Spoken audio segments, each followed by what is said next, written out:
Hey everybody, welcome back to Listography. Joe here with Cramser and Jason, and we're talking ABBA, top 10 favorite songs.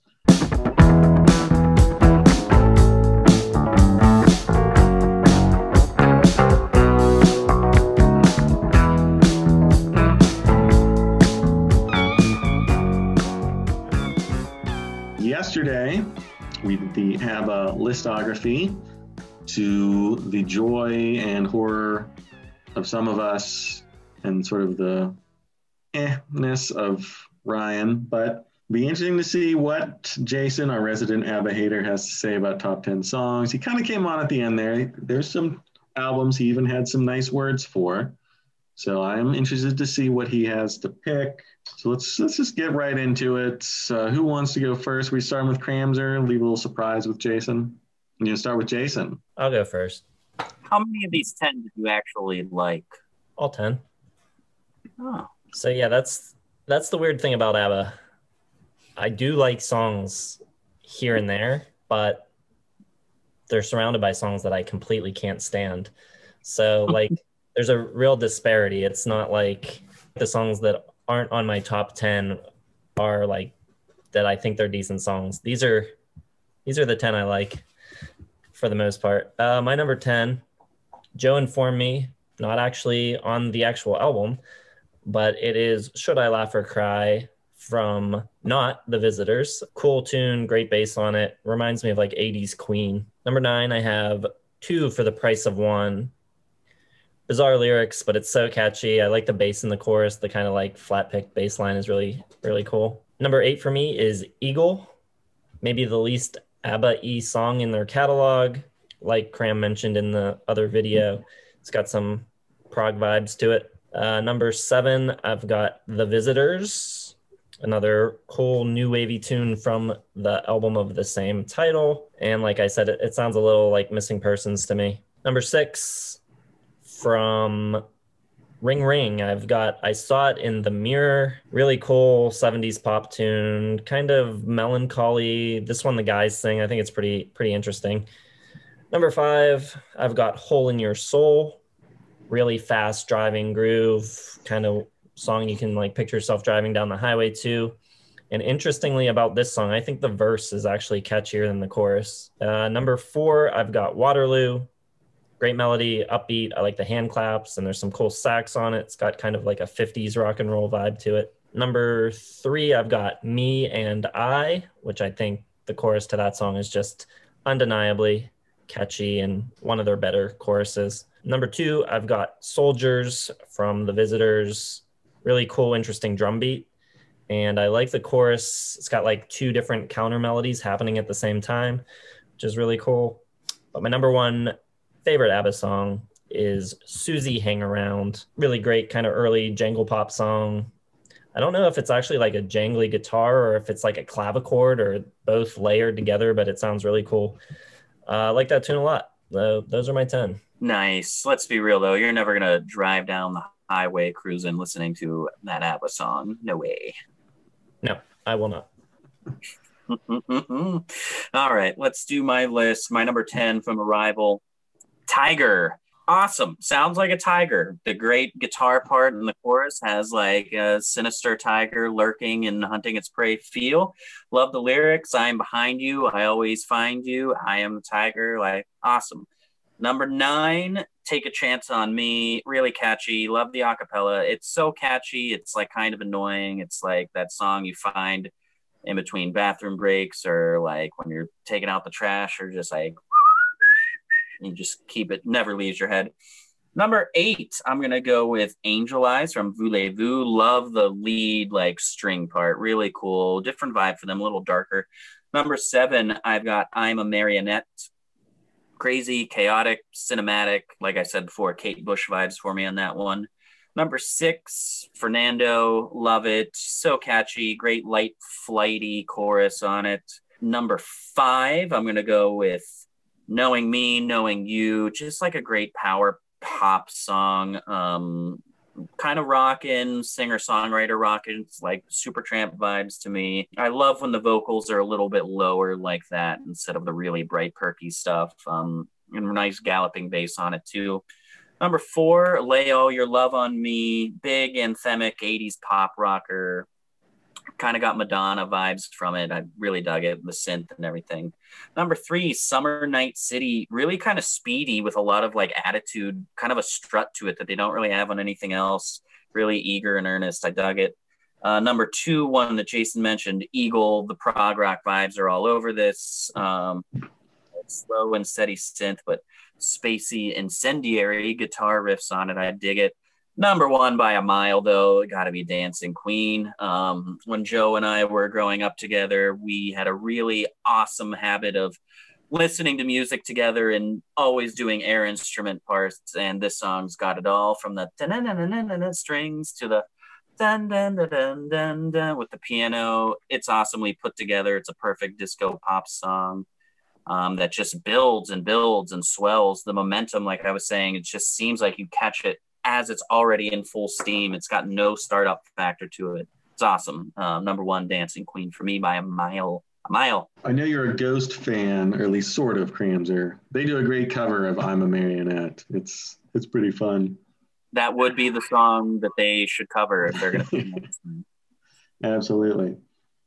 All right. I had a tough time whittling it down to 10 songs. Just, no, I could go 20 or 30 for them, but I got to go to 10. So my 10 are going to be number 10, The Name of the Game. I think Jason said it has like this kind of funky kind of groove to it from the intro, but it's like only like a white person could make a groove like that. It's just so like almost a funky groove, but it kind of has that same feel. It's the weirdness of something like that always gets me and kind of makes me like ABBA more, because only ABBA could kind of pull that off. And it's good, ridiculously catchy chorus. Number 9, I got Tiger, like Kramzer said, just that menace, that I'm behind you, I always find you. And at the end, she says, tiger, tiger, tiger. And the third tiger, she holds it. And it's just like this roar, just perfectly. And it's nothing like she does before. And it's just sort of, it's interesting. Like they'll have these songs that just don't sound like anything else in their catalog. And this is definitely one of them. Definitely more energy, a little harder edge than anything else they do. Number 8, The Winner Takes It All. Just stately adult Europop.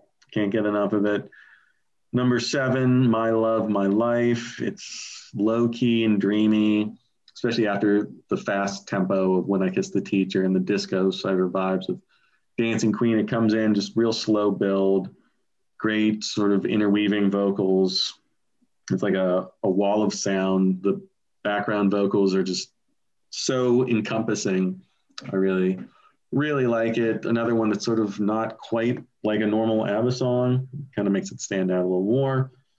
Number 6, When I Kiss the Teacher. I think it's just so fun. It's like the complete polar opposite of Don't Stand So Close to Me. It's, super fun and lightweight, and everybody's having a good time. It's not creepy or some like weird sinister vibes underneath. It's just, this one's all pure pop. I love it. So catchy. Number 5, Waterloo. Like I said in our ABBA listography, using Waterloo as a metaphor for this is so outrageous that no one in America would ever think to do something like that. So it just opens you up to ABBA. They don't do things quite the same way as Americans would writing a pop song, but definitely has that sort of old 50s, 60s vibe to it as well. Super catchy. Again, everything they do is super catchy. The vocals, I love. I think that's sort of what separates someone like Jason, who does not like ABBA very much, from me. I just love the way that Falzog and Lyngstad sing sort of close singing, but then they jump into harmonies and choruses and all this other stuff. It was just interweaving, and it's mesmerizing to me. Maybe it's my Scandinavian blood crying out for the homeland. I don't know. Number 4, Super Trooper, another great example of just sort of what they were doing. It was completely different. It's this Euro pop that exists. It's not 80s sounding really at all. It has these icy synths and sort of almost robotic background vocals, but it just doesn't sound like anything else you've ever heard. I really love it. Number 3, The Great Dancing Queen. Just so peppy sounding. You want to dance to it, but there's an undercurrent of sadness, as most ABBA songs have, especially the later ones. Not quite as happy and shiny and poppy as what you hear. Speaking of, I got S.O.S. in number 2, another one where lead vocals by Agnetha Faltskog, and it's just sort of, sounds like she's on the verge of tears throughout the verse, and then the big chorus comes in, and everyone's sort of happy, major key. Just sort of the way it shifts like that, I really love, and I really love Faltskog's vocals on that one.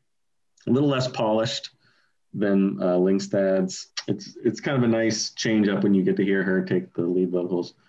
But my number 1 from Voulez-Vous is Angel Eyes. And I don't know why. I've been obsessed with this song ever since I heard it. I think it's the vocals. Again, it's the way they kind of build into the chorus, and then it's just like the interweaving between the two is just completely mesmerizing. I think the whole song is just transcendent. It's beautiful. It's got kind of a sort of a disco beat behind it, but it just, I don't know. The vocals kill me every time. Can't get enough. And it's my number 1 favorite ABBA song. And I believe it was my most listened to song of 2018. 17 or 18, according to Spotify. So I get what you're saying. I get what you're saying about the underlying sadness, but I don't think it communicates or comes through in a really heavy sense. Like, I'm not saying that the lyrics are flat, especially in a song like Dancing Queen. I get the, glamorous aging aspect of it, but by no means did I ever feel sadness in any of this. Like, I get it a little bit, but not for me. To each their own. That's the beauty of ABBA. It is a little something for everybody. 10 songs for Jason, 1,000 for you. I'm in between. It's something for everybody. Jason, would you like to add anything else about ABBA? I don't want to shortchange you. Yeah, Jason, you've been awfully quiet about ABBA. I'll say that's the beauty of listography too, that we can disagree and be that far apart, and there's something for everybody here also. What a sweet sentiment, a la the first 2 ABBA albums. Okie dokie, let's see your favorite ABBA songs in the comments. There's not that many. There's only 8 albums, couple singles, so I'm sure we'll have many similarities. I don't know if there's going to be a lot from Ring Ring. We shall see. Maybe there's a closet of Ring Ring fans just waiting to bust out and leave their comments here on Listography. We'll find out. No idea. ABBA is interesting because there's fans in all over the place. Ton of different countries. They're definitely global. So maybe we'll get some from somewhere new that we've never had a fan before, like, I don't know, Thailand, maybe some Ukraine. I don't know. We'll find out. So leave those comments, like the video, subscribe to the channel. Check out our ABBA listography if you missed that. And join us tomorrow when we talk about bands or artists whose music should be musicals. Obviously, we're going off Mamma Mia for that one, so be sure to tune in then. And thanks for watching.